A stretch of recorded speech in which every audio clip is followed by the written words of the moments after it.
Ini oke. Jadi kemarin kita sudah membahas mengenai pengertian produksi massal, yang dimana berdasarkan tahapan produksi massal itu sangat mempengaruhi adanya indikator dan strategi.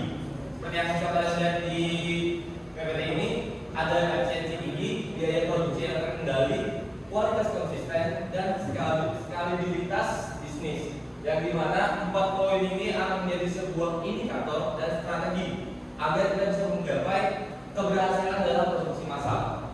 Dan efisiensi tinggi itu kita ada produksi massal memungkinkan penggunaan sumber daya secara efisien, meningkatkan output produksi per unit waktu, yang dimana di sini efisiensi tinggi yang dimaksud adalah bagaimana caranya kita membuat sebuah produk dengan waktu yang cukup singkat.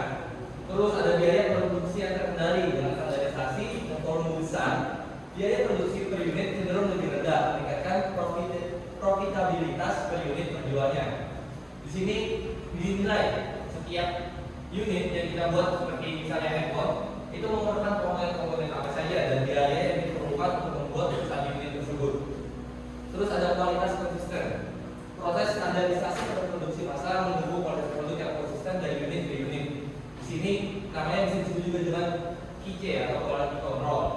Misalnya kalian membeli sebuah handphone, ya mungkin kan kalian berdua membeli dua handphone yang sama di toko yang sama, tapi memiliki hasil yang berbeda. Nah, makanya sebelum diperjualbelikan itu selalu ada yang namanya kualitas yang konsisten, itu untuk menjaga kualitasnya. Terus ada skala bisnis, kemampuan untuk meningkatkan produksi dengan cepat dan efisien saat permintaan naik, mendukung pertumbuhan bisnis yang berkelanjutan. Di sini kita menilai dalam bisnis yang sudah kita jalankan, apakah ada peningkatan dari dari para pembeli, apakah ada request apa yang harus kita tingkatkan dari produk kita. Gitu.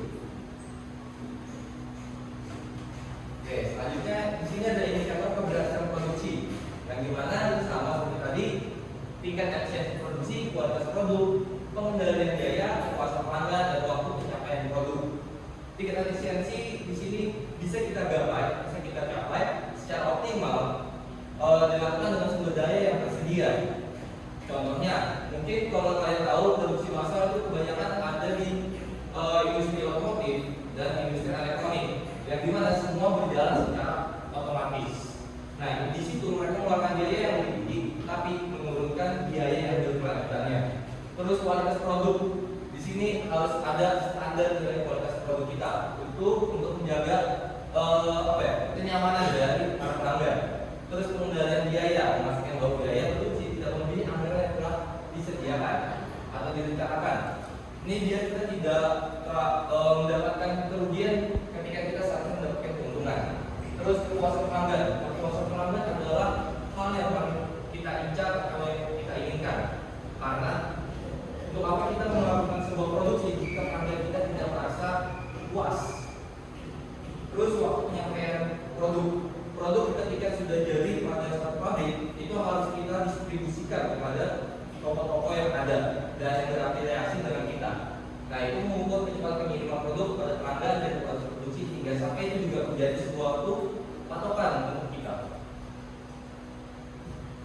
Selanjutnya, di sini ada strategi untuk keberhasilan produksinya, yaitu ada penerapan teknologi, pelatihan karyawan, manajemen rantai pasokan, dan penggunaan data untuk pengambilan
yang ada pada studi kasus tadi.